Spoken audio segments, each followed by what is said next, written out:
When I was younger, my parents gave me a book named Jesus Freaks.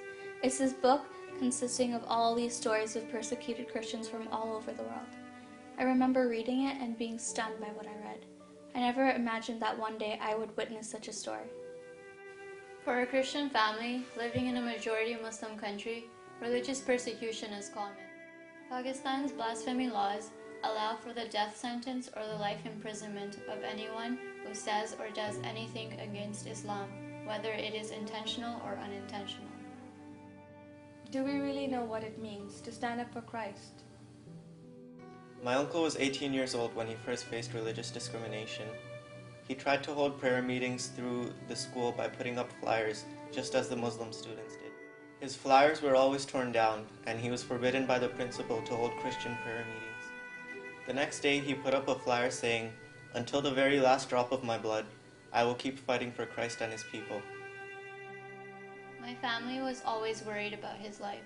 They would constantly tell him to be careful, but he knew what it meant to take up his cross. All of his life revolved around being the voice for the voiceless and bringing hope to the lives of the hopeless. In all our conversations, he would ask me what I was doing for the persecuted church and what I was doing to help our brothers and sisters who were suffering. Sometimes we get so selfish, we forget that this life isn't about us. The last time I saw him, my mom and dad begged him not to go back. If he stayed, the Canadian government was ready to provide him with all resources that were necessary for him to work for the persecuted Christians of Pakistan while ensuring his safety. He refused. He said, "If I leave, who will be the voice of the voiceless people of Pakistan? Who will fight for them? I don't want them to think that I left them alone." About 3 weeks after I saw him, he was assassinated. It was a typical morning. He was leaving for work in his car when 4 men gunned him down. Before he left for work that morning, he asked his mom, my grandmother, to make sure she was safe and kept herself warm. He kept doing something very unusual. He would keep turning back from the door and keep asking my grandmother to make sure she was safe. My grandmother started laughing and teasing him that he was a little baby, even though he was so grown up now. A few minutes after he left the house, there was a sound of loud gunshots, and my cousin, who was with my grandmother at that time, ran outside to tell him not to go.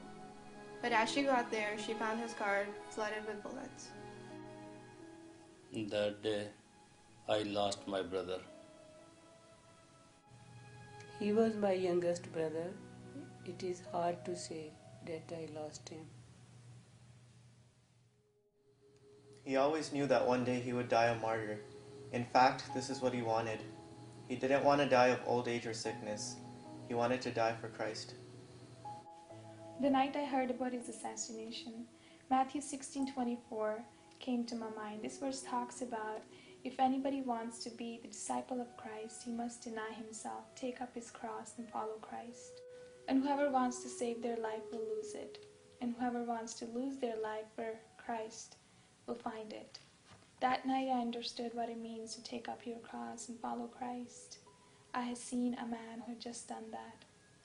In Revelation chapter 2, verse 10, it says, "Remain faithful until the point of death, and I will give you the crown that is life itself." His life may have ended then, but his love for Christ still inspires. And these are the type of things that pull me back to reality. The reality of a selfless world. The reality where life has greater meaning when lived without greed. A life lived in sacrifice of oneself. Because the sacrifice is worth the reward. We go after things like money, relationships, and stature, and things that we think will make us happy and comfortable. But how willing are we to turn to the things of God?